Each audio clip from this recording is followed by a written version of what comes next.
تصویر، جیسے کہ عرب لوگ سادہ لوگ ہیں، ان کے آپ کے بارے میں کہا گیا الدیوبندیۃ فرقۃ ضالۃ مضلۃ، ہناک لا یوجد الفرق بین الدیوبندیۃ و بین البریلویۃ، بریلوی دیوبندی میں کوئی فرق نہیں ہے۔ شیخ بدر دامت برکاتہ اللہ علیہ مجھے خود ملا کہ سمعنا بأنک عالم کبیر وانت تعرف هناك كثيرا من الموضوعات یعنی حول الرافضۃ، رافضہ کے بارے میں آپ کو بہت کچھ معلوم ہے، ولیکن انت من الدیوبندیہ۔ شیخ منظور هل هناك فرق بین الدیوبندیۃ و بین البریلویہ، دیوبندی اور بریلوی میں فرق ہے؟ میں نے کہا لیس هناك فرق واحد بل هناك فروق کثیرۃ، تو ایک فرق کی بات کرتا ہے، فروق کثیرہ۔ پھر میں نے شاہ صاحب کی بخاری کی شرح اس کو بتا دی، فیض الباری اور اس کے حواشی بتائے، مولانا زکریہ رحمۃ اللہ علیہ، امام ابو حنیفہ رحمۃ اللہ علیہ کے بارے میں، امام ابو حنیفہ کو امام مالک نے دیکھا نہیں تھا، امام مالک کہتے تھے امام ابو حنیفہ کے بارے میں قاتلہ اللہ ما اجرہ علی الدین، خدا ابو حنیفہ کو تباہ کرے کتنا جری ہے دین کے خلاف۔ امام مالک رحمۃ اللہ علیہ امام ابو حنیفہ کے بارے میں کہتا ہے قاتلہ اللہ، خدا تباہ کرے ابو حنیفہ کو، ما اجرہ علی الدین، کتنا جری ہے، یہ ہر مسئلے میں اپنی رائے چلاتا ہے، اپنی عقل چلاتا ہے، قرآن و سنت کو تھس نس کر کے قرآن و سنت کو پامال کرتا ہے۔ بس ظاہر ہے کہ جب کسی کی امام ابو حنیفہ کی تصویر لوگوں نے اسی طرح پیش کی تھی، منفی تصویر، جیسے کہ عرب لوگ سادہ لوگ ہیں، ان کے آپ کے بارے میں کہا گیا الدیوبندیۃ فرقۃ ضالۃ مضلۃ، ہناک لا یوجد الفرق بین الدیوبندیۃ و بین البریلویۃ، بریلوی دیوبندی میں کوئی فرق نہیں ہے۔ شیخ بدر دامت برکاتہ اللہ علیہ مجھے خود ملا کہ سمعنا بأنک عالم کبیر وانت تعرف هناك كثيرا من الموضوعات یعنی حول الرافضۃ، رافضہ کے بارے میں آپ کو بہت کچھ معلوم ہے، ولیکن انت من الدیوبندیہ۔ شیخ منظور هل هناك فرق بین الدیوبندیۃ و بین البریلویہ، دیوبندی اور بریلوی میں فرق ہے؟ میں نے کہا لیس هناك فرق واحد بل هناك فروق کثیرۃ، تو ایک فرق کی بات کرتا ہے، فروق کثیرہ۔ پھر میں نے شاہ صاحب کی بخاری کی شرح اس کو بتا دی، فیض الباری اور اس کے حواشی بتائے، مولانا زکریہ رحمۃ اللہ علیہ کے پھر یہ بتا دیا، لامع الدراری، الکنز المتواری، الابواب والتراجم، اوجز المسالک، بذل المجہود، بڑی بڑی 20 30 جلدوں کی کتاب۔ میں نے کہا یہ دیوبندی ہے، بڑے بڑے محدثین گزرے، ان کو دیکھ لو۔ کہنے لگے کہ میں نے کہا یہی دیوبندی ہے، دیوبندی کوئی مذہب نہیں ہے، کوئی مذہب نہیں ہے، سمجھے؟ ہم کہیں کہ دیوبندی مذہب ہے تو باقی سارے شافعی، مالکی، حنبلی، حنفی، سعودی، دبئی، قطر، مسقط، لیبیا، عرب، مصر، یہ سارے کے سارے بے ایمان ہیں کیا؟ اصل اہل سنت والجماعت ہے، لیکن ہمارے اکابرین اس جگہ سے ان کا تعلق ہے، ہم نے ان کے ذریعے سے ان کے شاگردوں سے پڑھا، تو دیوبندی اپنے آپ کو کہہ رہے ہیں، دیوبندی کوئی مذہب نہیں ہے، مذہب تو یہی ہے کہ بس آپ اہل سنت والجماعت بن جاؤ۔ خیر اس کا مسئلہ، تو امام ابو حنیفہ کا دماغ اس طرح بھر دیا گیا تھا، اس کا امام مالک کا، کہ ابو حنیفہ اس قسم کا غلط آدمی ہے، قرآن و سنت کی کوئی حیثیت اس کے پاس نہیں ہے۔ تو امام ابو حنیفہ جب ملے، السلام علیکم ورحمۃ اللہ وبرکاتہ، حج عمرے کے لیے امام صاحب چلے گئے، امام مالک نے فرمایا وعلیکم السلام۔ امام مالک کا درس ہوتا تھا مسجد میں، جیسے اس نالائق کا درس ہوتا ہے مولوی منظور کا۔ حضرت امام مالک چونکہ مدنی ہے، ان کا درس ہوتا تھا، تو درس سے فارغ ہو گیا، امام ابو حنیفہ درس میں بیٹھا بھی، امام ابو حنیفہ اس کو پتہ نہیں ہے کہ یہ ابو حنیفہ ہے۔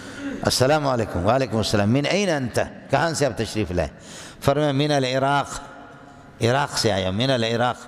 تو امام مالک نے فرمایا هناك النفاق والشقاق، وہاں تو منافقت اور وہاں پر اللہ آپ کا بھلا کرے جھگڑے اور اختلافات ہے، اور کیا ہے؟ این انت، من این؟ فرمایا من العراق، هناك النفاق والشقاق، وہاں منافقتیں ہیں، وہاں مخالفتیں ہیں۔ تو امام ابو حنیفہ نے فرمایا وَمِنْ أَهْلِ الْمَدِينَةِ مَرَضُوا عَلَى النِّفَاقِ، چونکہ یہ تو مدینہ تھے، مدنی تھے، وَمِنْ أَهْلِ الْمَدِينَةِ قَوْمٌ مَرَضُوا عَلَى النِّفَاقِ أَصَرُّوا وَثَبَتُوا وَدَامُوا عَلَى النِّفَاقِ، جمع ہوئی ہے منافقت پر۔ مدینہ والوں کی منافقت تو عراق سے بھی زیادہ خطرناک ہے۔ امام مالک حیران ہو گیا کہ برجستہ فوراً اس طرح مجھے جواب دینے والا یہ کوئی بندہ ہو سکتا ہے، سمجھے؟ فرمایا کہ الست بأبی حنیفہ تھا، کہیں آپ ابو حنیفہ تو نہیں، الست بأبی حنیفہ تھا۔ امام صاحب نے فرمایا بلا، میں وہی بلا ہوں، سمجھ رہی ہے کہ نہیں؟ فرمایا کہ بلا، میں وہی بلا ہوں۔ بلا چونکہ کلام منفی کو مثبت بنانے کے لیے آتا ہے، جی ہاں میں ہوں۔ پھر امام صاحب پر جو اعتراضات تھے امام صاحب نے جواب دیا، پھر امام صاحب امام مالک کا ایسا ذہن صاف ہو گیا، کہنے لگے جب تک آپ مدینے میں ہیں آپ کو اللہ کا واسطہ ہے، مسجد نبوی میں نمازیں پڑھو، عبادت کرو، لیکن آپ کے صبح شام کا کھانا میرے گھر پہ۔ سمجھ رہی ہے کہ نہیں؟ بڑے لوگ تھے مول صاحب، بڑے لوگ تھے، ایک دوسرے کو اللہ والے لوگ تھے۔ سمجھ رہی ہے کہ نہیں؟ جی امام جعفر بھی، امام باقر، یہ بھی امام ابو حنیفہ رحمۃ اللہ علیہ کے، یہ بھی امام صاحب کے خلاف تھے۔ سمجھے؟ امام صاحب سے جب ملاقات ہوگی تو امام صاحب رحمۃ اللہ علیہ سے پوچھا، امام صاحب سے جب ملاقات ہوگی تو امام صاحب سے کہا کہ سنا ہے کہ آپ ہمارے نانا کی حدیث کے مخالف ہو، آپ ہمارے نانا کی مخالفت کرتے ہیں، محمد رسول اللہ صلی اللہ علیہ وسلم کی مخالف۔ فرمایا کہ اپنی قیاس کو چلاتے، اپنی عقل کو چلاتے۔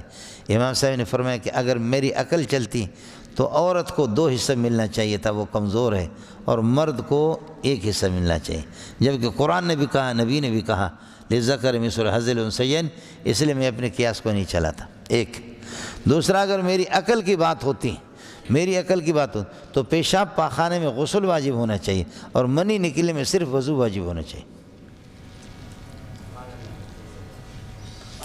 سمجھ رہی ہے کہ نہیں؟ پیشاب پاخانے میں غسل واجب ہونا چاہیے پیشاب میں، اور منی میں کیا ہے؟ منی میں اللہ کا بھلا کریے کہ کیا ہے، اس میں صرف وضو ہونا چاہیے، غسل نہیں ہونا چاہیے پیشاب پاخانے میں۔ فرمایا وہ کیوں؟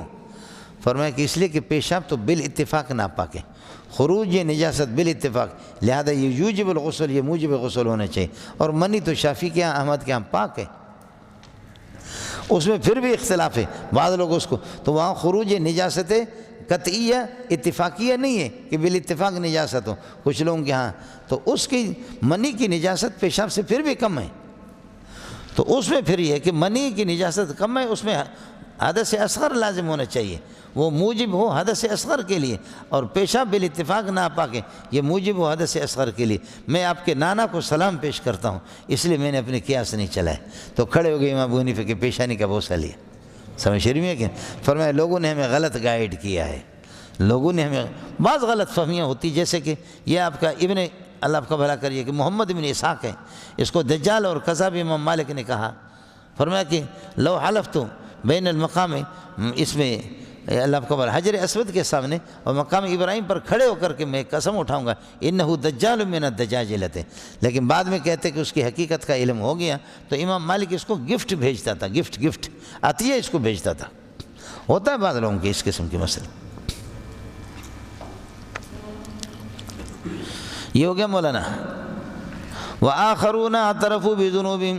السلام علیکم جی دوستوں، آپ نے دیکھا اور سنا شیخ مولانا منظور مینگل صاحب کو کہ شیخ مولانا منظور مینگل صاحب کیا بیان فرما رہے تھے۔